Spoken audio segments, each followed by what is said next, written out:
का, ज्ञान का, कि उस पर चींटी भी चढ़ करके पार हो जाएगा। ये कितनी बड़ी बात लिखे हैं गुरु महाराज। अच्छा, इसी जन्म में जानने का भाव क्या है? इसी जन्म में इस ज्ञान को जान कर करके हमारे अंदर दृढ़ता हो जाए, हम दृढ़ हो जाएं। ये भौतिक बौद्धिक ज्ञान भी हमारे दृढ़ हो जाए। दृढ़ ज्ञान समझाए बोध कुबुद्धि को हरते। और दूसरे जगह कहते हैं कि यही ते भिन्न उपाय न दिल विच लाइए।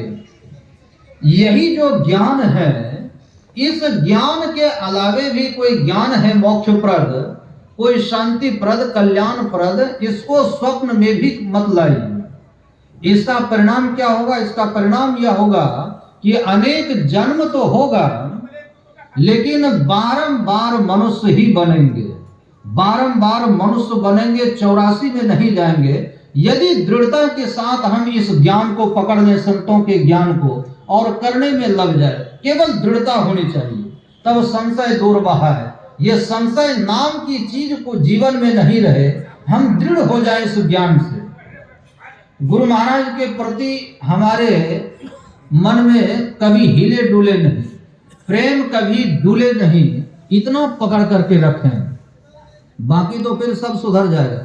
सबकी जड़ तो यही है। और गुरु महाराज के श्रद्धा का भाव क्या है? उनके रूप में आसक्ति तो हो, और उससे भी ज्यादा उसके ज्ञान में आसक्ति हो जाए।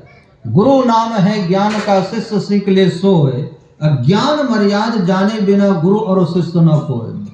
अगर ये दृढ़ता जीवन में आ जाती है तो हम जन्मेंगे, मरेंगे, लेकिन बारंबार मनुष्य ही बनेंगे। अच्छा, और आपको आश्चर्य होगा कि जैसी व्यवस्था में अभी हम लोग जी रहे हैं, इससे उत्तम व्यवस्था मिलती चली जाएगी। अच्छा, अब इससे बड़ा लाभ क्या होगा?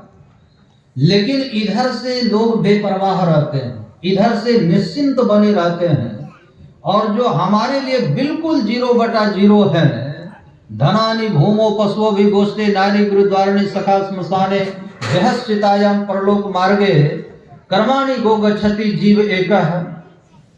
तो ये सब जो 0 है हमारे लिए सब कुछ, हम लोग उसके पीछे पड़े हुए हैं, जी जान से उसके पीछे लोग लगे रहते हैं। जो इतना बड़ा लाभ देने वाला है, उसके लिए लोगों को फिक्र नहीं, उसके लिए कोई कुछ नहीं कर रहे हैं। अच्छा, आप लोगों को पता है कि यदि कोई साधना करते करते ऐसी स्थिति में चले जाएंगे कि एक दिन हमारी ऐसी स्थिति होगी कि साधना करते करते, भजन अभ्यास करते करते एक दिन ऐसी स्थिति आएगी कि आप स्वेच्छा से फिर इसी घर में जन्म ले सकते हैं, फिर आपका सब कुछ बना बनाया हुआ, ऐसी भी स्थिति आ जाती है। अच्छा, इससे भी बड़ा कोई लाभ होगा? यह है ज्ञान के प्रति दृढ़ता। भगवान श्री कृष्ण ने, अर्जुन ने पूछा कि भगवान, योग तो करे व्यक्ति, लेकिन योग में सफलता ना मिले, योग का जो परिणाम है मोक्ष परिनिर्वाण, वो अगर ना मिले, पर योग तो करे, साधना तो करे, पर उतना भी नहीं कर पाए जितना करने से मोक्ष मिल जाता हो, तो उसकी क्या गति होगी? इसी जन्म में भगवान शिव कहते हैं देहे ब्रह्मत्व मायाते, कि देह में ही ब्रह्म को पाओ। ये अर्जुन का सवाल है कि यदि इसी देह में ऐसी स्थिति नहीं आई कि योग तो हम करें, ध्यान तो हम करते हैं, भजन तो हम करते हैं, पर वो स्थिति हमारी नहीं आई भजन करते करते, पर हे प्रभु इस ज्ञान में श्रद्धा बहुत हो, ये श्रद्धा बहुत हो भजन ध्यान के प्रति, पर उतना यत्न, उतना अभ्यास नहीं कर पाया, तो उसकी क्या गति होगी? ये अर्जुन का प्रश्न है। तब भगवान श्री कृष्ण ने कहा कि हे अर्जुन, सबसे पहले ऐसा व्यक्ति जो है, जो अभ्यास बहुत तो नहीं कर सका, किसी कारणवश काम धंधों में ही लगा रहा, थोड़ा थोड़ा किया, ये वांछित अभ्यास नहीं कर पाया, जितना करना चाहिए उतना नहीं कर सका, लेकिन अभ्यास के प्रति, इस योग के प्रति, भजन के प्रति श्रद्धा बहुत थी, और बीच में ही शरीर छूट गया। अब पुण्य तिथि तो मनाएंगे, पर निर्वाण तिथि को उसकी नहीं बना सकते, पर उसकी स्थिति, उसकी गति क्या होगी?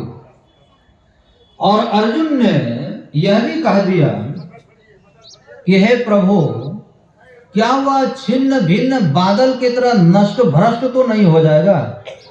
मतलब और सब तहस नहस होते हैं, बादल का अस्तित्व रहता है, बादल हवा खा करके वो छिन्न भिन्न नष्ट भ्रष्ट हो जाता है,